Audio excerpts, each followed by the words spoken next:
Hello and welcome. I am the avatar of Drin. And in real life, I am a project manager for Spin Sport Innovation.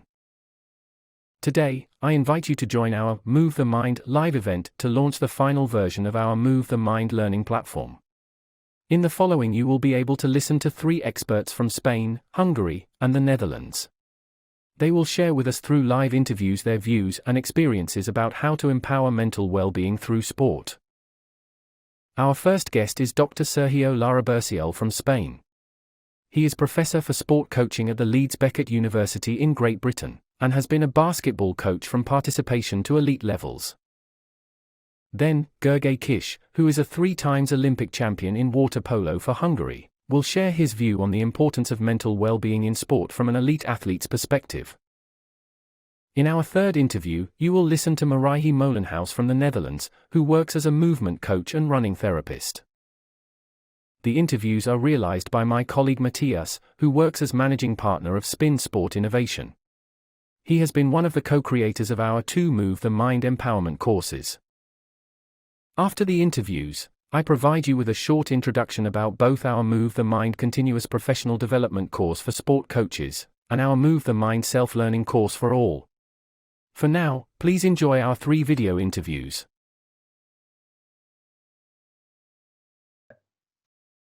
So welcome everybody to our today's Move the Mind event. Move the Mind has the aim to empower for mental well-being through sport. And today we have another excellent interview guest with us, which is namely Dr. Sergio Laraberciel. A very warm welcome to you. Thanks for taking time to be here with us. Before I give the word to you, I just would like to introduce you a little. Sergio is a professor in sports coaching at the Leeds Beckett University in Leeds, Great Britain, originally coming from Spain. You have been a basketball coach all your life, up to the highest performance levels, including Team GB. And now I would like to give the word to you and introduce you a little to our viewers here.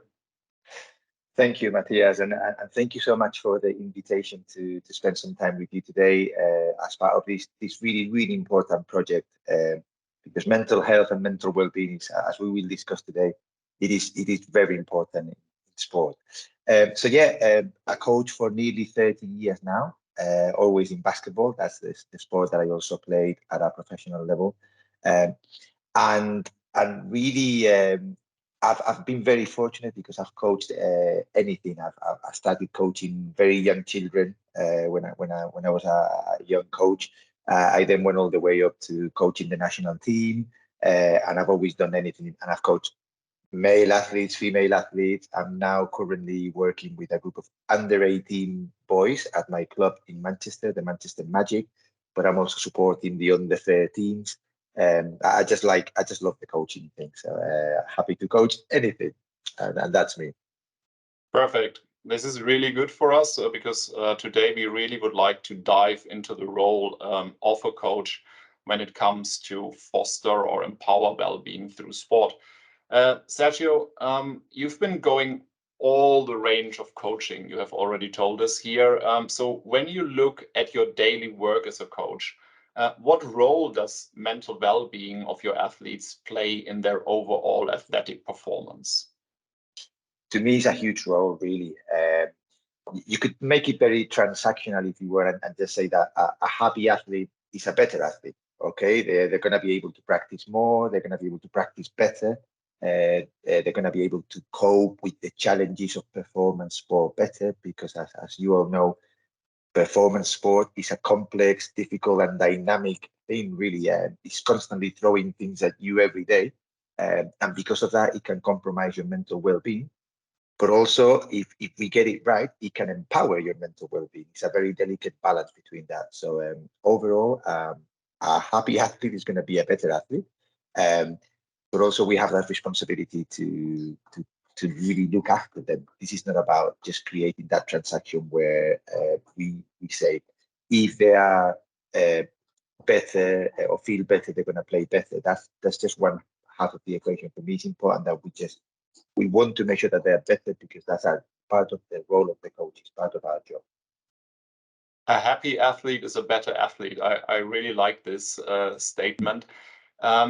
You've been saying that there is a role of the coach in this, to help this, to empower towards being a happier and better athlete. Could you share with us any principles, methods, or practices that you use in your training work to strengthen mental well-being with your participants? Yeah, so if you I want to take you on a bit of a journey, really. When I started coaching 30 years ago, I thought that what I really needed to know a lot about was about basketball and about the principles of training, really. And over the last 30 years, more and more, I've realized that what I really need to know a lot about is about people and about relationships. So for me, the mental well-being of the athletes, and to be fair, my own, always starts with the relationship. I want to get to know the people that I coach, the athletes that I coach. I want them to get to know me, and I want them to trust me. I use these phrases: build the connection before the correction, and build the relationships before building the skills. When you know your athletes well, you can tailor your interactions to them. You can understand their moods. You can understand what's worrying them. And you can also pick out when they need a helping hand, or when they are good to go and you can push them a bit harder. And to me, it comes down to the idea of trust. If they trust you and they know you're trying to do what's best for them, and if they know they can come to you with any problem they have and that you will support them through it, to me, that's really where everything, to me, that's where the magic is, really. So authenticity and emotional intelligence for me are super important as a coach. That is really nice to hear, because this is also something we have concentrated on in our program, in our CPD program for sports coaches. This program, as you know, is mainly directed towards coaches at participation level. So you've been doing the full range of coaching. So from your point of view, are there fundamental differences between training in competitive sport and sporting activities at participation level? I think there are. So, well, or yes and no, right? Okay, so I think at the end of the day, we are dealing with people. People are the same and have the same needs, whether they are elite athletes or participation athletes. So we have to start there. We start with people. I always say that in my case, I don't coach basketball. I coach people. Basketball happens to be the tool that I use, right? The difference is, in competitive sport, you're going to have a bit of challenges that are thrown at you, and there is that element of pressure that you have to manage.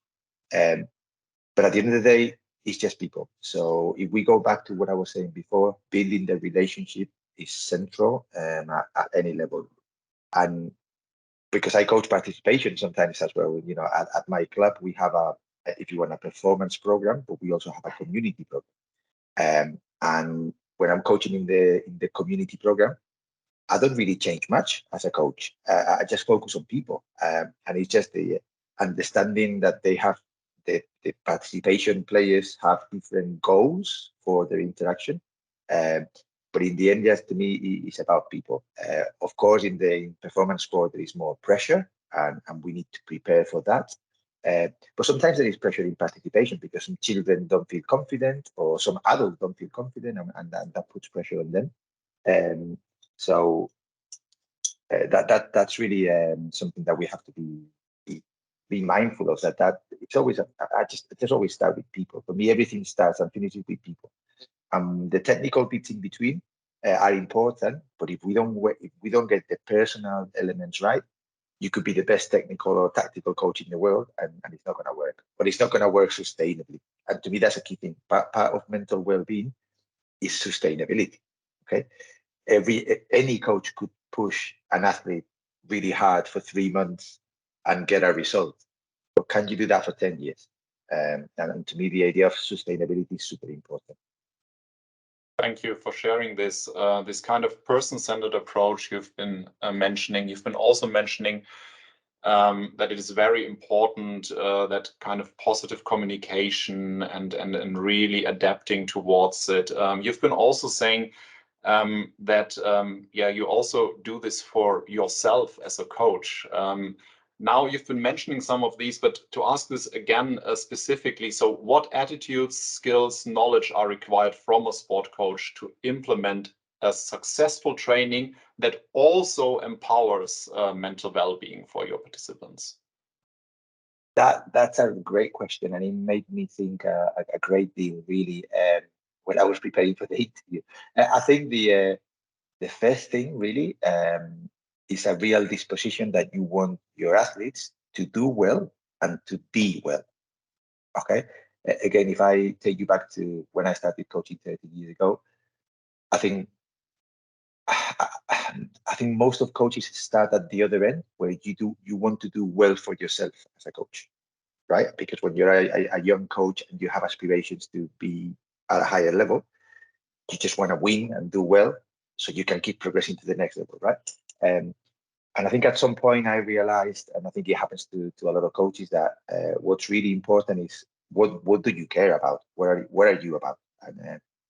And if we want sessions or programs that empower mental well-being, we have to start with that. That has to be an objective. That we want our athletes not only to do well, but to be well, and that's two different things, really. So that belief that you are there for them and not for yourself. I think athletes can feel that very quickly. So when they see that you really are there for them, that makes a big difference to them. And then again, like I said, the magic happens, because once they feel that that you're really there for them, that everything you do is aimed at supporting them, they will run through a wall for you when they realize that that you're really there for them. And conversely, they can realize the opposite really quickly. If they realize that you are using them, that you just see them as a commodity, as a tool for you, they switch off really quickly, and then everything becomes transactional instead of becoming transformational. I always say that for me, a goal is that hopefully by the time, through my interactions with an athlete and through the interactions, because it's both ways, it's a dynamic relationship, that both of us are different people at the end of it, and different, better people, and that hopefully the athletes have influenced me in a positive way as well, and that we're growing together. So that's one thing for me, the idea that first that disposition to not only want them to do well, but to be well. Second, and we've talked about this already, I think as a coach, coaching is a people business. You have to be very good with your awareness of people. Okay, sometimes people talk about this, they call it the emotional intelligence, okay? Awareness of people, awareness of how they work. You have to be able to work out what's important for each individual, how they tick, what makes them tick, see sometimes when you need to be more challenging with someone, and sometimes you're going to have to be more supportive, and sometimes you just have to leave them alone, okay? But really have a great understanding of people. And I say that I've become while I was always before a doer, always wanting to do things, I've become much more of an observer over the years, where I can take a step back and just look at people and go, okay, so what's going on with Jimmy there, and what does Mary need, and just do a lot more watching and listening than talking. I think that's something that is important. And perhaps the third thing, which is we're becoming better at this, and projects like yours are really important. We have to have a general knowledge of what well-being is. What are the key issues? So what are the psychological issues associated with well-being? The physical issues, the emotional issues, even the financial issues. We are in the middle of a cost of living crisis, okay? How is that affecting athletes or their families? Because at the end of the day, whether they are in performance or participation, athletes are human beings, okay, with lives outside of sport, and we cannot ignore that. This I think there's always been this fallacy of, oh, you have to leave everything outside the court or outside the pitch. No, you're a human being. You're gonna bring it in. You're a whole human being. You can't really leave things outside. And the same for the coach. The coaches are human beings as well, and we have to recognize that as well. So those three things: the disposition to do well, the emotional awareness, really, or the emotional intelligence, and a general knowledge of what well-being is. I think those three things would be good. Many thanks. Excellent answer, actually, to this quite deep question that you had to answer here for us. I really like it because actually in our course we are answering or at least introducing coaches exactly to these kind of questions and aspects like you've been saying, active listening, appreciative aspects and questioning, etc., are core also in our course. And Matthias, before we move on to the next question, don't get me wrong. I'm not saying that I'm perfect doing this. I'm far from perfect doing it, but I'm aware of it, and I'm aware that that's what I'm trying to do. And because I'm aware that that's what I'm trying to do, when I get it wrong, I know that I've got it wrong, and then I can try to do something to fix it. Okay, it is like relationships are difficult in general. Okay, but it's just having the disposition to try to do it. You're never gonna get it right 100% of the times, but at least if we know that we're trying to do that and we have an idea of what we're trying to do in terms of relationships, we can always try to fix it when we get it wrong. I think to me that's key. Oh, that is a very super important add-on, I feel, because I think very often we have this kind of feeling, especially if you talk about young coaches, and it's not only young in age, but also young in the business of coaching. You have these kind of expectations that you need to get it right always, that and you have the feeling that other coaches, they do this right all the time. And I think to allow yourself also to try out things, to fail, and then to, as it is in sports, isn't it, get up again and do it again and try to improve and make it better. I think this is very, very important for coaches also to know that this is part of the game, isn't it? Absolutely, and nobody's perfect, and you just have to. You're always, as a coach or as an athlete, you're always striving to do well, but you're never perfect. Yeah, many thanks for that, Sergio. I would like to make it towards the end a little bit more practical also, because you have this kind of huge pool of experience, and I think many other coaches, they would like to get a little bit out of you there. So can you give us a concrete example of how sport and exercise have a positive impact on well-being? So is there some concrete practices you would like to recommend, or you like to recommend? Well, I'm gonna give you my own example, okay? And for me, I used to play professional basketball, and when I retired from playing and continued with the coaching, I went from being very active to being very inactive. Okay, and I stopped exercising because I was just constantly focusing on the coaching. I put some weight on. I was constantly tired and irritable, but then for the last 13 years, really, I got into running. I do a lot of running, and that's my therapy. Running is what keeps me sane. I don't run to improve my times. I run because it keeps me physically fit, but especially it gives me the mental space to enjoy time with myself and to clear my mind and reconnect with myself and with what's important to me. So the days that I don't run, I feel slightly different, and I find other ways. I mean, as well as the physical activity, I do a little bit of meditation as well, just to constantly trying to reconnect with myself and with what's important to me, and to give me that space. So to me, that's the big thing, really. I think exercise not only gives you we know there are lots of benefits from exercise at a physiological level that have an impact on the brain through the production of certain hormones and things like that. But at the same time, it's just When you're exercising, you're not doing anything else. That's, that's your time. And to me, that's what I value the most. I know I get all the other benefits, the more physiological or benefits, but at the end of the day, for me, it's that time for myself that makes me feel really good about it. So perfect. Welcome. Welcome to our Move the Mind event that we are going to have today. As you know, Move the Mind has the aim to empower for mental well-being through sport. And today we have the pleasure to have an absolutely excellent interview guest with us, namely, which is Gergely Kiss. And Gergely Kiss speaks to us from Hungary.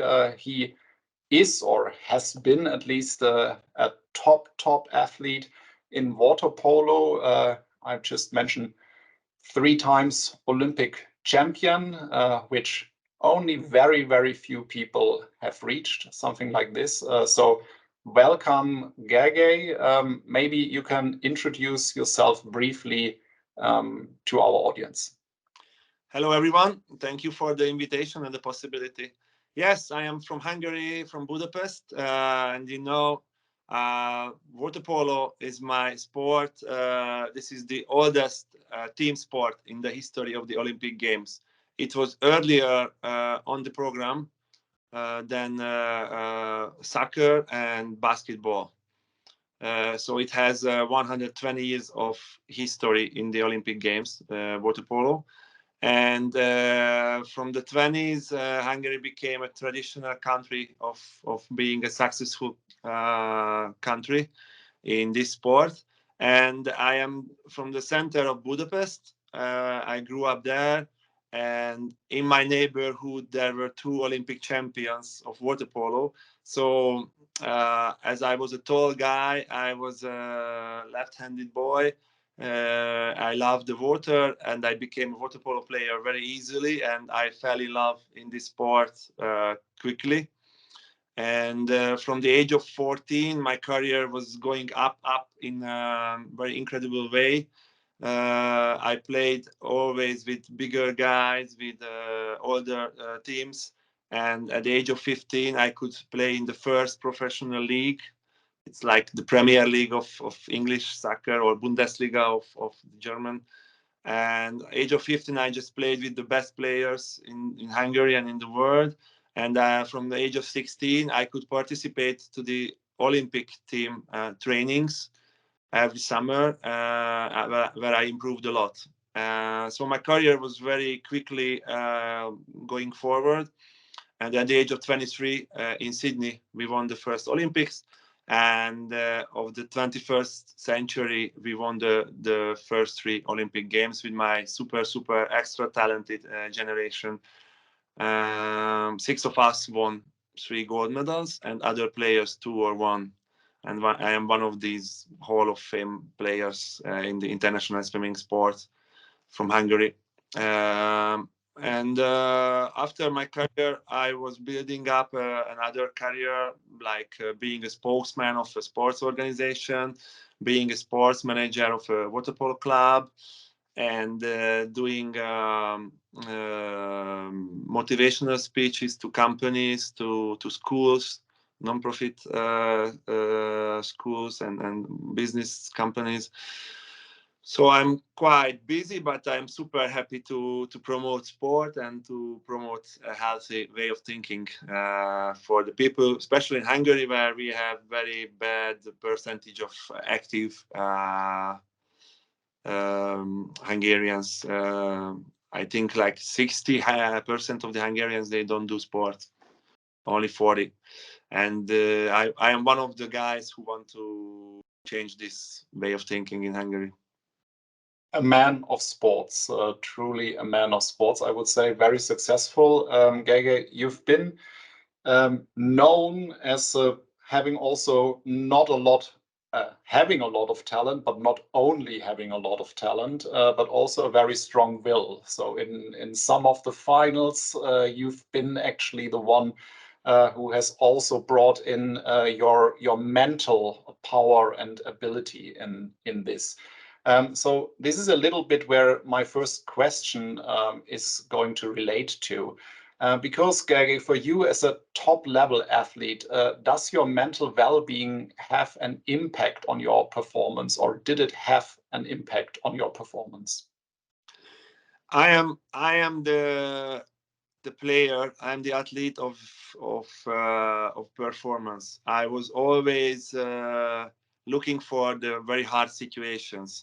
I didn't like the easy victories. I didn't like the opponents to crash, like to kill them. Okay, if we could win in several times, like by 20 goals or 15 goals, we were trying to do as a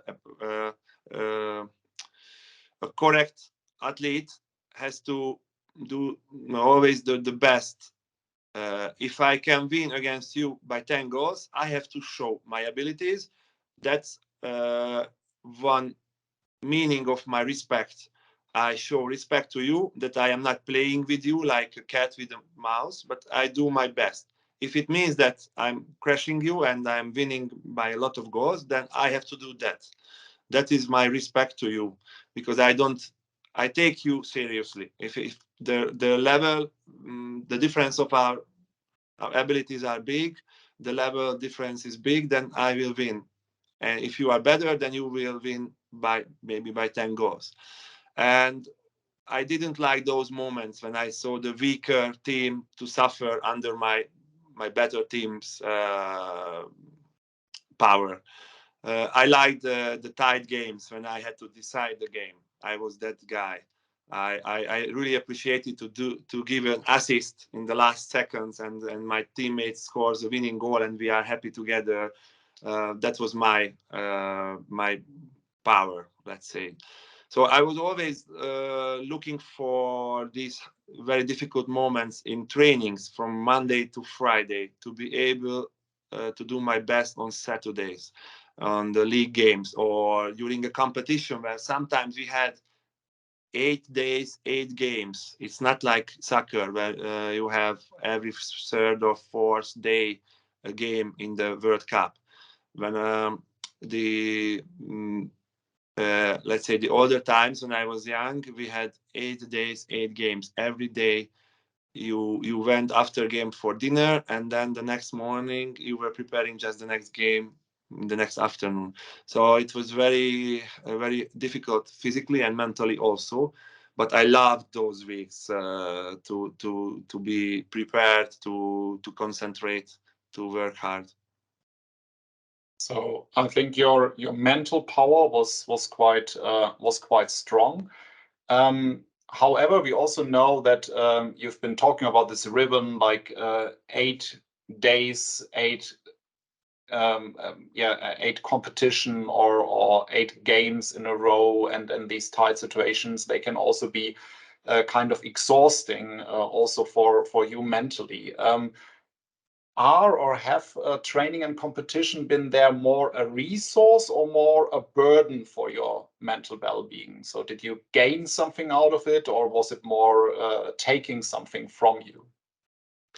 I had very often that feeling that like German troop or Viking troop or ancient Roman troop going for war.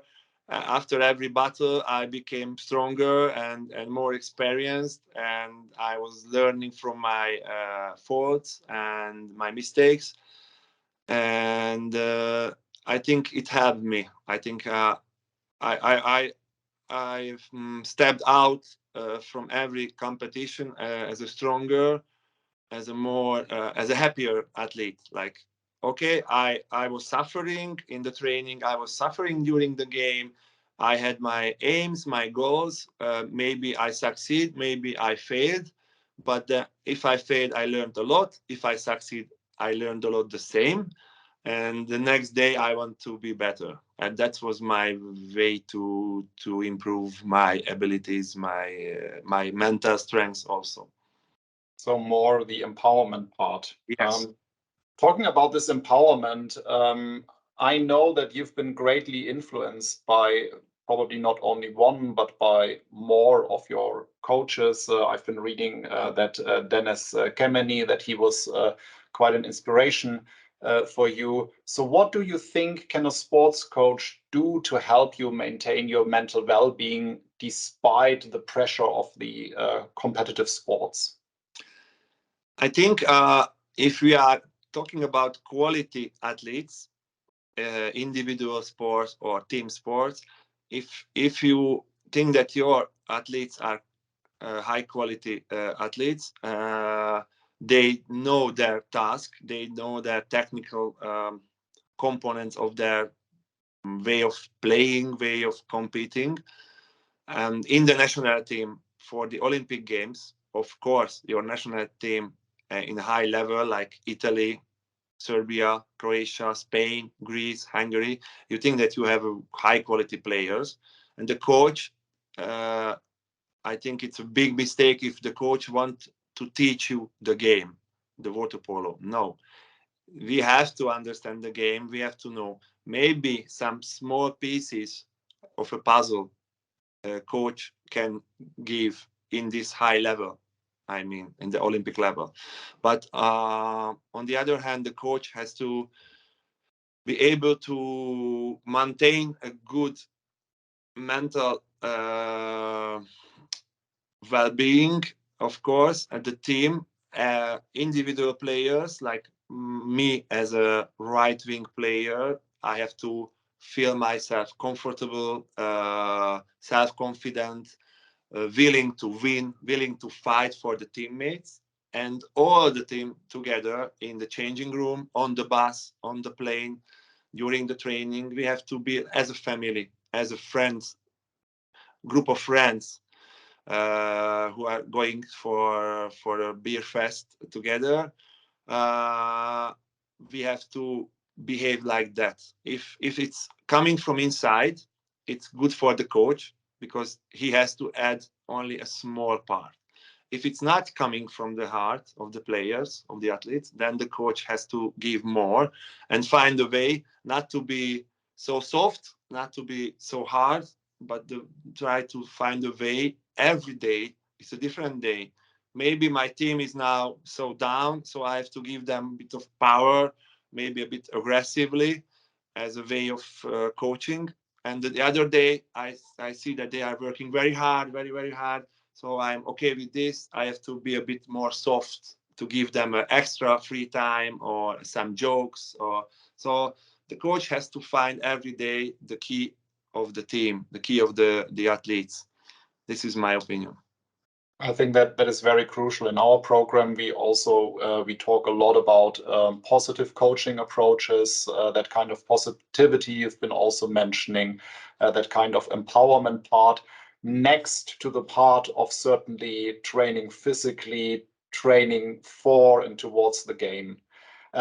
Now, Gergely, we come from the world of sports, and sometimes maybe we feel that this is very natural. So maybe you would also have a friend who is not from this world of sport. Why would you advise this friend who is not active in competitive sports to exercise or to be physically active to strengthen their mental well-being?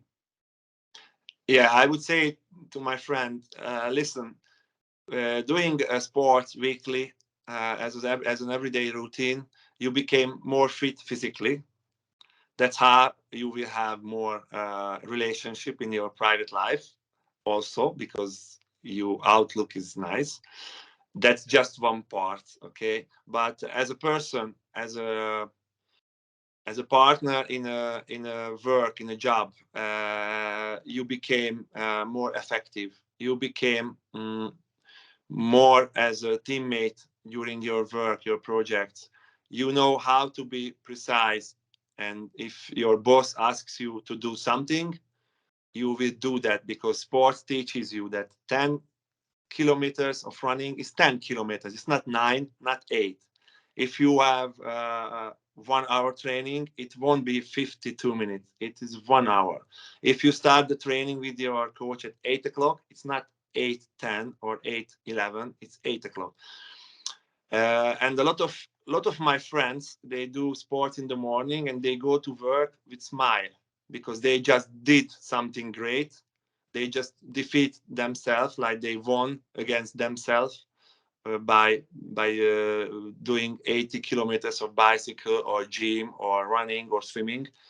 And some of the lazy workers, colleagues, they wake up at 8 o'clock, lazy, coffee, breakfast, 9 o'clock, like I have to work, I'm tired. And they go 9 o'clock, my friends, after sports, and smiling and very, very fit and full of energy. And let's start the work. So it's a much different way of thinking. Yeah, I also feel it. It gives you a lot of empowerment. At the same time, also, if you are stressed, then certainly we know sports is also very good as a stress reliever. You have this kind of community. If you meet your team, it can also give you a lot of holding environment with it. So if your friend would look then out where to go, what should your friend look out for when deciding on a sports program to strengthen their mental well-being in addition to this physical aspect? What should they look out for? I think doing a sport, especially if it's a team sport, as you said, a good team becomes of course, your family. Like sometimes I had that feeling that my teammates are more important than my cousins or my other relatives, and I was thinking of them during a day, even on holiday. We were sending each other jokes, messages, questions, helping as civil persons.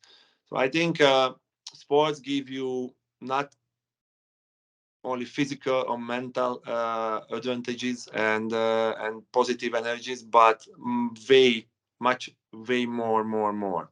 As a person, as a part of a community, a part of a group, of a federation, of a club, of a team, different levels. I think it gives you something that a human being is really needs, and I think it's one of the basic things of life, of enjoying life, to be a part of a good group. That is very nice. A lot of experiences that we also hear from other people. Coaches, they play a very important role, certainly, in sports, in motivating, empowering their participants. Now, with our Move the Mind program, we want to support coaches, especially at participation level, to integrate these aspects of mental well-being also in their day-to-day training routines with their participants. What do you think, what expectations should a participant in these trainings have towards the sports coach who implements such a program when it comes to mental well-being aspects?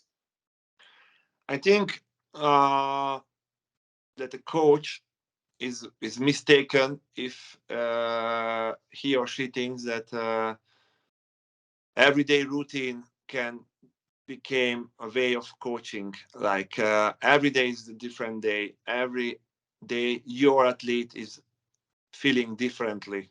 One day is better, one day is worse. I have some family tragedy, I have some happiness, I am tired, I am fit, I am willing to work, I don't feel like working, I have pain in my on my back, on my shoulder, blah blah blah. A lot of things can change, can be changed every day. So a coach has to reflect on these changes, and I think it's also a big mistake if a coach thinks that after 5 or 10 years of experience, I'm just a very experienced coach, I don't have to improve. Especially today, every week, every month, there are new studies coming out, there are new way of thinking from different continents, different countries, different styles of that sports. If you see soccer or basketball or other sports, Asian, American, European style studies, new coach methods are coming out. So I think that changing every day and learning every day and changing your way of coaching is not okay. Okay, you cannot change yourself every day, but being on the same track and not changing for 10 years, nothing, I think it's a huge mistake, and you are against your athletes. So my advice is, and I think it's important to reflect on every day and to communicate with your athletes. They are your colleagues. They are the fruits of your work. If you don't respect them, if you don't look for them every day, you won't be a good coach. Never. This is my very hard and very strong, but I think a very important opinion. I think many of us, we are agreeing to this positive communication, really positive coaching approaches, individualizing, adapting. That's also something which we are actually mentioning in our program. Gergely, it was a real pleasure talking to you, getting that kind of insight, both from your professional career, but I know that you also are still very, very much involved in sports. So I know that you're carrying further all your positive spirit, and many thanks for your time. And I hope to speak to you soon again. Thank you very much, and I wish you good luck and a lot of success. Thank you very much. See you soon. Yeah. Goodbye. Bye-bye. So, welcome to our today's Move the Mind event. Move the Mind has the aim to empower for mental well-being through sport. And today we have an excellent interview guest with us, namely Marijke Mollenhuis. A very warm welcome to you. It's great having you with us. Thank you for taking time. Well, thanks for having me. I'm honored. That is very nice. I think having you here will give our participants a lot of good insight, because Marijke, you're not only a top athlete still in running, but also you have a background in psychology, which means that actually you work with your sport coaching that you do specifically related with mental well-being empowerment through sport. Yeah. And this is something we would like to learn and listen to you a lot today. So before we start into our interview questions, I would really like to ask you to introduce yourself a little bit and share a little bit what you are doing. Yeah, so my name is Marijke Mollenhuis, as you said. And well, for me, running has been in my life already, like since I was young. And for me, it brought me all over the world. Like I got to America with a scholarship, did running there. And well, it's been coming back. And like for me, it's like one of it's professional. I love it. I love the competition. But for me, it's also for my mental stage. Like I feel it's been my medicine in days where I wasn't feeling that good, and when I was struggling with myself, with stuff I had to go through. And with that, I'm trying also now to help other people throughout the running, like with not just feeling a competition, or like it's really more than just running. And I've been trying to combine, well, my passion for running also with people well, that also have like stress related problems. Like it's more than it also makes you feel better. And I think that's so interesting. And I can talk a lot about running, but it's more than, it's not only running, it's just sports or like movement. It gives you so much more than well, what most people think these days. It's also the whole social content, the whole like stuff, like you get a different feeling after you've been doing sports. So I think yeah, that's why I love this project a lot. That is very nice. Thank you. I think that is a lot of passion many of us share with you.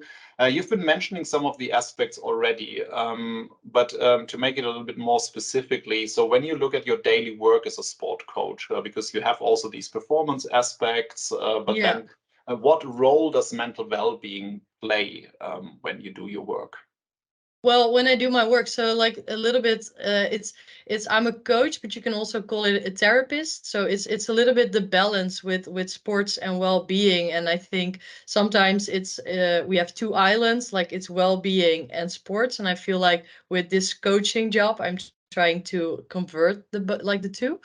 And for me, like I see clients that have stress-related problems. So you can think about like depression or panic attacks or burnouts. Like it's a really common well-being state where most people are in these days, which is not nice. But I'm trying to help people feeling better throughout like running, because like with like running twice a week, like and it's not hard, it's just jogging. I think it's a better like state. Like you can think about, oh, it's jogging, everybody can do jogging. You make different hormones in your body which make you feel better, but it's also you are in nature, you are out of your mind. So with running you get into your body, and I think with your well-being it's so important to like feel your body and feel connected again and feel connected with nature, and also making steps. How do you say that you feel like you are improving. Like with running it's so interesting to see like, oh, today I can do like so many minutes and then next week you can build up. So with all these aspects, like it's like you see people improving in their mental state and they have like more tools, like when they wake up and they feel like, oh, I feel not good, or I feel panicked, or I feel stressed. Like they have kind of tools you give them to help themselves. So for me, it's for my well-being. I feel it helps, but also with the clients, I see it helps. I can very much connect to this. Many Yeah, thanks for sharing it. I mean, I'm not that professional level like you, but I enjoy these morning runs, and as we have talked before, it's sometimes much more enjoying nature than it is yeah. about the sports performance. So when we try to build a little bit a bridge to the practices that you use in your approach, what are principles, methods that you use in your approach to strengthen the mental well-being through sport? So I think the most important thing is like trying to connect with the person you see, like trying their needs. Like sometimes people get in and they are like, oh, it's such a bad, like for me, if somebody shows up, that's already a victory. Like if somebody can, I think sometimes like we forget, like I think maybe it's good to keep in mind that like my clients, they have like stress related problems, so they have a really hard time, and the bridges are, or I call it, is it a bridge? It's like the hump you have to go in like over to like step out of your bed and come to see me. That's already so huge. So I always it's a victory when they come and show up, and that's already step one. And I think that's really important for people to see, that it's not that they don't want to come, but it's the fight they have to beat in their head. And well, when that's step one, and I'm always really happy. And then you try to connect, like, hey, how are you feeling today, and what's your needs, instead of having a program like, hey, this is what we are going to do. No, it doesn't work like that. It's the opposite, I always feel like. And then a lot of times people say, oh, I don't feel like doing anything, but you are like, okay, so then we like try what you can do. And like a lot of times when they get into the jogging, they are like, oh, okay, it's my body is doing better, and I didn't expect this. And so I always trying to give them back after they are done, like, hey, how did you feel when you got in? And how do you feel when you leave? And trying to make those positive memories, like, and well, keep them stored in their head. So I think that's really important. And the most important thing is not to focus on well, the competition or doing better. It's the focus on enjoying nature, enjoying your body. What is your body saying? And it's more mindfulness, instead of, oh, I want to train for the Olympics, I need to go hardcore, I need to, because that's a different approach, I feel like. And I think for well-being, the approach that is more enjoyable, and I think that's the most important thing if you want to focus on that. Thank you very much. I think you've been mentioning a lot of aspects that we also have in our CPD course, but that we also put in our empowerment course, which is for everybody, just to get this kind of awareness of how sport can become a good, a good tool for well-being, for their personal well-being. You've been mentioning that kind of connecting and listening, and you've been also mentioning this kind of difference between competitive sport, where you are still also as an athlete yourself, deeply in it, and then that kind of difference between sporting activities at participation level, or even as a therapy tool, as you use it. What would you say? What is the fundamental differences between these perspectives? Yeah, so I think what I also use, because like if you like talk about a little bit of therapy, I think the interesting thing about like all kinds of sports or activities is that it's kind of a mirror how you are in daily life also. So like for me, it's the same. Like I've been training and like I've been doing really high level sports, but I've been overtrained like so many times, and I see the same in my work, that I've a tendency to, well, do way too much and feel kind of burnout. And that's what I also see with the clients I'm like seeing. And the funny thing is I'm trying to mirror people. Like I'm also giving them like, oh, hey, it's a how do you explain that? Well, clients come up to me and they say, oh, I want to do like 30 minutes right away. Well, they have never run. And it's like, okay, you're trying to build it up in little pieces.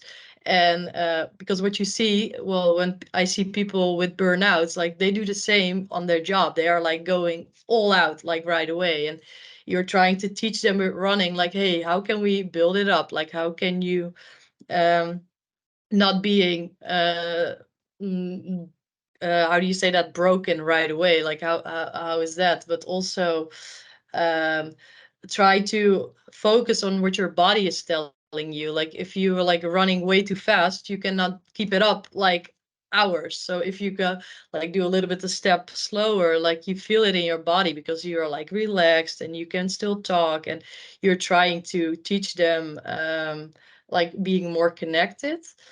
And I'm thinking about let's see, another example what I see a lot.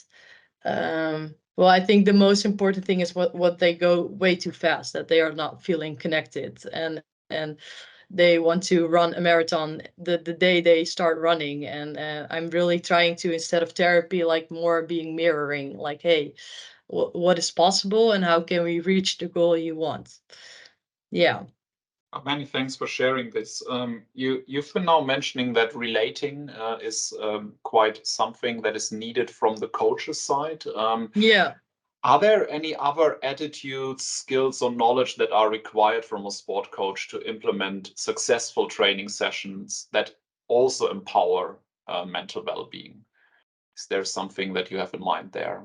Well, yeah, I think the most important thing is, if you want to be a good coach, or like for me also a therapist, is knowing yourself. Because like what you're really feeling sometimes is that clients are triggering you, like feelings you have or emotions you have. And for me, like my background is psychology, but I also did a year of psychomotoric therapy. And it was also a year of well, giving kind of yourself therapy, like, hey, what is happening to me, or like how did I get in certain situations. And for example, also like a little bit like I think the most important thing is, when you do a session, is not wanting yourself getting attention. Like it's about the client and it's not about you. And it's really observing, like, hey, what is the client doing, asking questions. Like for example, when you run together, nobody knows that I'm a good runner. Like I've never told anyone. So I'm like, that's not important. Like nobody needs to know that I ran a marathon and my time. And because I think sometimes it's more intimidating. So like they don't have to know. And I also sometimes ask, like, hey, how does it feel when I run next to you? Or like, how does it feel when I run behind you? so it's really like, hey, having that conversation and asking the client, like what is happening, how does that feel? So I think that would be my most important thing to like let people know, like, hey, do you know yourself? Like, and is it okay if somebody is well, triggering you and you have to feel like, oh, hey, something is happening with me, but okay, let it go. And then, yeah, being in the moment again to help that other person. Oh, really nice. This is also Yeah. something that we actually which we tackle in our course. This kind of listening, active listening, creating an atmosphere of appreciation. Also, Yeah. I think this is a lot what you do in your daily work. Making this a little bit more practical also, is there maybe a concrete example of how sport and exercise have a positive impact on mental well-being, maybe also connected to kind of a practice you did or a client you've been working with? Yeah, okay. Yeah, well, I saw so many like clients I have like so much respect for. Like I saw a lot of people that were, well, that was pretty like intense. Like they were still in clinic, like with depression, and that the only time they got out of their clinic was to see me and go running, and that was like their positive moment in the whole week. And I think that was already such a compliment that was a thing they were looking forward to. And a lot of times, and this is still pretty broad, but a lot of times they told me honestly, like, oh, it was so hard to get to you and I didn't want to come, and my head was playing with me that I should like stay in bed, but now I'm here and I leave the complex. I'm so happy that I did it. And a lot of times that's the most biggest compliment they can give to themselves, I think. But also one time I had a woman that was also still working, and she was still like struggling, like because like she was like almost having a burnout. Like she was like, there was so much going on in her private life and also on their job, and like she couldn't get all the balls up anymore, and she was feeling it. And in the running session, we just well, she was also doing more and more and more and more, and then I was like, let's stop. And like what, and we stopped the whole running session because she was also fighting in the running session. And we were talking about, okay, what is something now you can do in this running session that will make, well, to be nice to your body. And she was like, oh, well, just stop. I kind of want to just stop and just keep walking and do it on a lower level. And I think that was like such an impactful moment, because then she was stopping and thinking like, yeah, okay, now I'm just asking too much for my body in this running session. And then, well, after a while, we were done with just walking to the car, and then she was like, oh yeah, that was good. And then I asked her the question like, hey, you just did this with your running, so what kind of advice would you give yourself in the whole work private session now? How can you be nice to your own body and your mind? And then she was like, yeah, maybe I should call my boss and tell him like, it's not good, I need a break. And well, she was crying, like saying that, because it was such a mirror, like, oh, I see myself doing like these things in running. And so, and then after a week she called her boss, and she was like, okay, no, yeah. And she took a break with whole like the whole package she learned in my therapy sessions with throughout running. Yeah, so I think that was really nice. Yeah, really nice examples. I think it Yeah. makes it very tangible also for other coaches or for coaches who would like to get more involved in this. You've been now sharing some of examples where people have been like really into serious depression already, Yeah. like really being in therapy also with you, or using sport then as a therapy tool also. I would like to make it a little bit more personal also, because I'm kind of the ideal target group for our own Yeah. project and Yeah, program yeah. that we are building, because it's a lot about let's say working age people who are like quite into their jobs, who have family, may have children you need to take care of, maybe you need to take care of your parents already, these kind of things, and there's quite some pressure on your shoulders in your Yeah. daily life. So if I would now come to you and I would tell you, I feel kind of burned out or stressed in my daily life, what advice would you give me? Ooh, well, that's a big question. Okay, you come to me with a question. Um, well, I think first of all, I think I would compliment you that you took the step to like come see me and already like being that vulnerable and to mention it. And I think that's step one, that you are like aware of it and well, that you notice. So that would be step one, to acknowledge that. And then what I usually do is just have a little bit an intake of like, well, your history or your like how is your timeline. And but sometimes it's also like, hey, what do you want yourself? Like you can like go into different paths. And I think sometimes with running, it's not only talking, like it's not talking about all your problems you have at home. And so I always feel like, okay, let's give you tools to feel you a little bit better. And it's not only talking about all your problems, because sometimes I feel like, okay, it's that then you don't have to come to me when it's that intense. So I talk a lot about what you're saying about depression and about pool, like intense stuff. But like when they come to me, it's not talking about all those problems. It's more going outside and doing running and being in the moment. So I would well, you can come to me and I would like build you up like, hey, what is your history with running? And then we can build on goals you want to set, like, hey, what's a goal you want to reach with me? Like, is it feeling better, getting better sleep, or getting off medicines? Or like there are like several goals you can set with me, and I have like a little bit of list to help people. And then with those goals in mind, I do like also evaluations like halfway. It's like about like a 10-week period we go through, and like every week we do like 1 or 2 sessions with running, and you do a session at home.